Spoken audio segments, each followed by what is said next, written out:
Herkese salam olsun. Bugün biz sizlerle hazırladığımız şirniyyatların, tortların qiymətinin hesablama qaydasını öyrənəcəyik. Bunun için biz 5 etapı bilməliyik. Onların birinci etapı odur ki, biz ilk başta məhsullara verdiyimiz pulu hesablayırıq.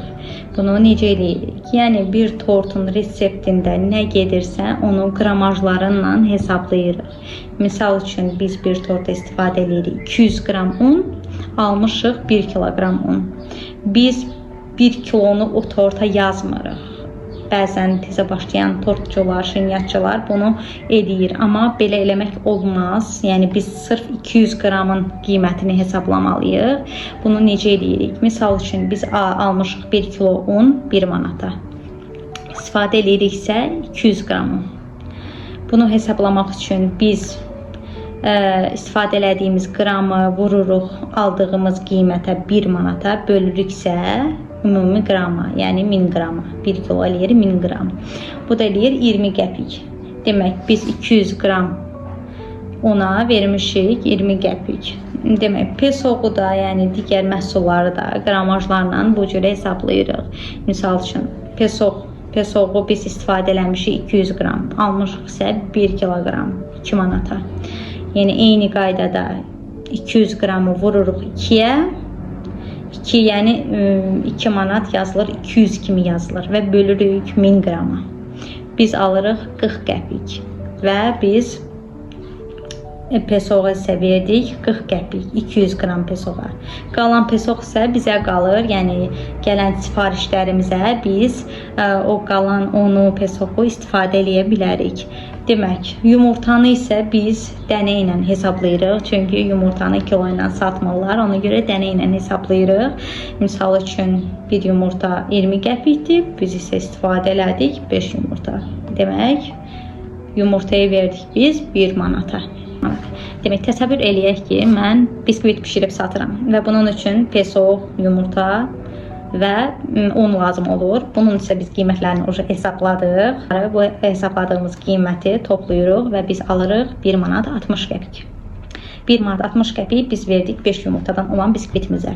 İkinci etap odur ki, biz kommunallara verdiyimiz pulu hesablayırıq. Bunu hesablamaq demək olar ki, mümkün deyil. Ona görə bunun üçün faizlə hesablama qaydasını eləyiblər. Biz də o qayda ilə eləyəcəyik. 5%, 10% arası biz faiz qoyuruq. Misal üçün, əgər məhsulumuz çox böyük deyilsə, biz 5% hesablaya bilərik. Misal üçün, biz 3 mərtəbəli tort pişirmişiksə, biz 10% da hesablaya bilərik. Çünki mikseri də çox işlədirik, duxovkanı da çox işlədirik. Ona görə biz, yəni 10%-lə də hesablaya bilərik. Demək, ya 5 ya 10% qoyuruq. Demək, hesabladığımız məhsulun üzərinə üstə gəlirik faizi. Mən balaca bir biskvit hazırlamışam, ona görə mən 5%-lə hesablayacağım. Demək, hesabladıq 1 manat 60 qəpik və bunun üzərinə gəlirik 5%. Bu da eləyir 1 manat 68 qəpik. Biz kommunallara verdik 8 qəpik. Demək, bunu hesabladıq. Üçüncü etap isə rasxodni materiallara verdiyimiz pul. Bu nə deməkdir? Bu deməkdir ki, istehlak elədiyimiz məhsullar. Bunlara hansılar aiddir?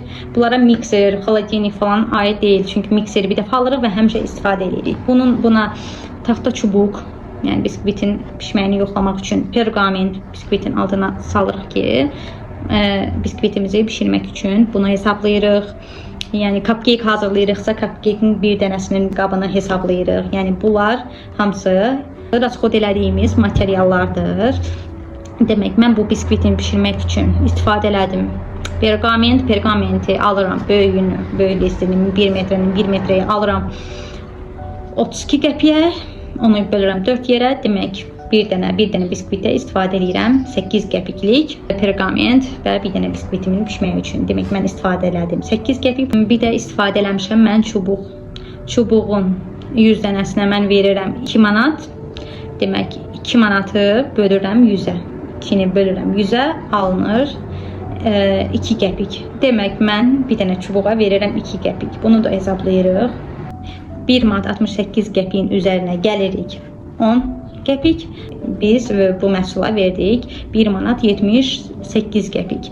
Əgər biz hesablama işlərinə məşğulduqsa, biz hazırladığımız məhsulun çəkisini də bilməliyik. Misal üçün 5 yumurtadan olan biskviti mən bilirəm ki 400 qram eləyir və qiymətini də bilirəm. Və əgər məndən 1 kiloqramlıq biskvit istəyirlərsə, mən tezəydən eyni şeyi hesablamıram başdan. Mən bilirəm ki 400 qramlıq biskvitim tutur 1 manat 78 qəpik və 1 kiloqramın qiymətini öyrənmək üçün bu skemadan mən istifadə eləyirəm. Bu skemadan istifadə edərək mən alıram 1 kiloqramlıq biskvitin qiymətini. Bu da eləyir 4 manat 45 qəpik.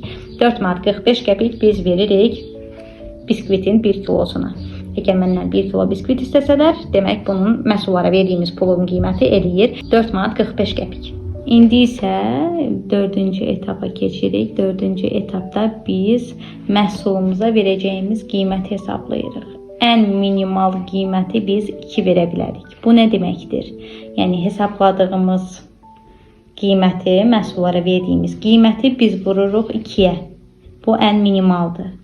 1 manat 78 qəpiyi vururuq 2-yə, alırıq 3 manat 56 qəpik. Demək, bizə qalır yarı qiymət. Bizə qalır məhsullara verdik 1 manat 78 qəpik və bizə qalır 1 manat 78 qəpik.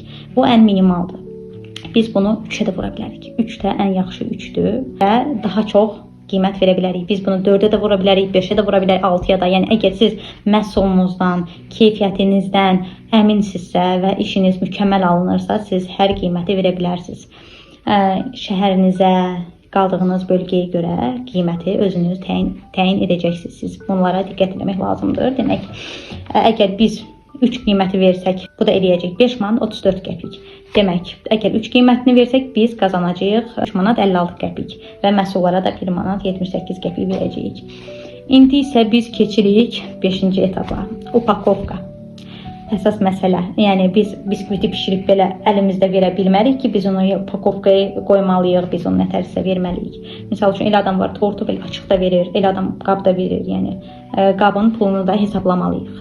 Misal üçün, mən biskviti qoyuram bir dənə korobkaya, korobkanın pulu 2 manatdır və bunu da ümumi qiymətin üzərinə əlavə eləyirəm. Misal üçün, mən məhsullarımı vurdum 2-yə və aldım 3 manat 56 qəpik və korobkanın pulunu da əlavə eləyirəm bunun üzərinə. Bu da eləyir, üstünə gəlirəm 2 manat, bu da eləyir 5 manat 56 qəpik. Demək, mən bu məhsulumu 5 manat 56 qəpiyə satdım. Və beləliklə biz məhsulumuzun qiymətini öyrəndik.